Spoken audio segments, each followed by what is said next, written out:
one of the better cures, because we all live in smoky, dark environments and we have no idea of personal hygiene, we get smoke in our eyes, we rub it, it gets dirty, it gets horrible, it's bad. So eye infections feature really significantly highly in this. So how do we cure eye infections?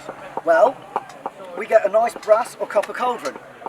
This is beautiful, I have to say, because it's one of my latest toys. Our blacksmith made it to an amazingly good standard.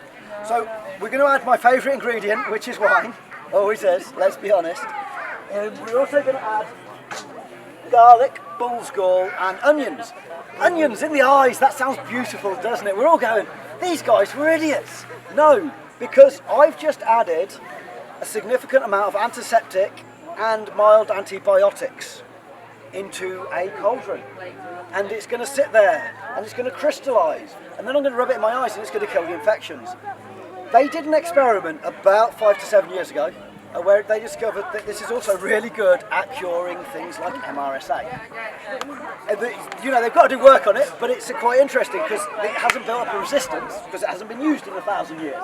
So a lot of what they're doing was sensible, they just didn't know why it was sensible. You know, they couldn't isolate ingredients and test at that level, but a lot of this stuff worked. Unfortunately, it hung on a lot of stuff that didn't.